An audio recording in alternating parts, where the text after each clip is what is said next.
Hi, my name is Sam Dhaneshekaran and welcome to this Database Lessons video series. In this video, we will talk about backup and recovery concepts of Oracle database. So before proceeding with the concepts of backup and recovery, let's just go over what happens when Oracle database server runs. Okay, so we have the Oracle binaries installed in a OS location. Okay, and it uses this SP file to start the database. SP file has information about control files and redo log files. Okay, it also uh, has other information about the environment parameters for the database. Okay, I'm trying to keep this as much simple as possible in the context of backup and recovery. Okay, so just giving you a flow of how things start with regard to Oracle database, so that it would be easy for you to understand later when I explain about backup and recovery. So we have the OS binary files here, and we read SP file. SP file has information about control files, and from control file we get the information about the data files.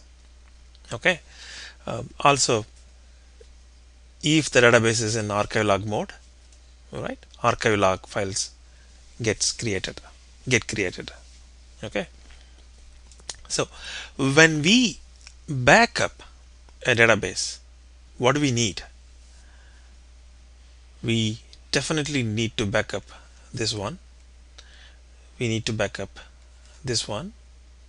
We need to back up data files, and we need to back up archived log files if the database is running in archive log mode.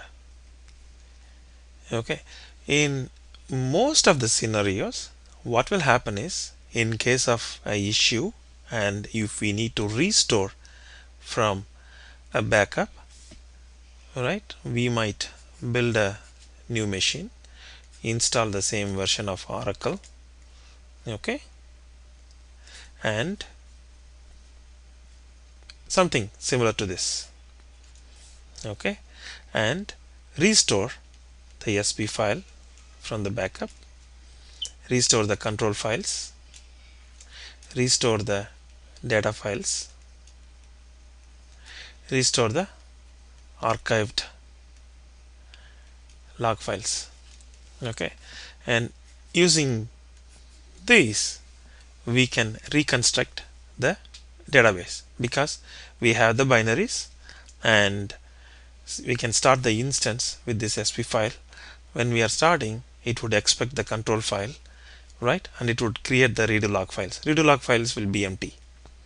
Okay, and once it once it reaches the control file will have the information about these data files.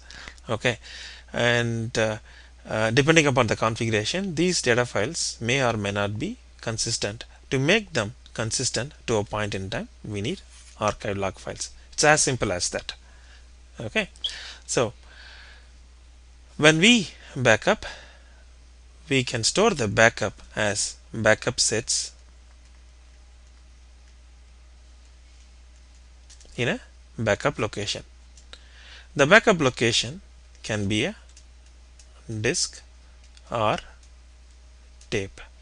The popular configuration is backing up to a disk, from there copying it to tape. Okay, backup location can also be an FRA. Okay, FRA is flash recovery area, which is an Oracle specified I can say it as a file system, but it's basically uh, the, the the the tree structure conforms to the Oracle standard. Okay, so this is what basically a basic backup and recovery process, right? So let me go over again. I'm trying to keep it as much simple as possible. We have the binaries, and we need the parameter file, right? And using, when we start Oracle, we install binaries, and then uh, we use the parameter file. From there we get the information about the control files, and from there we get the information about the data files, right? And to make the data files consistent, we need to get data from archived log files. Okay, we will see this in detail a little bit.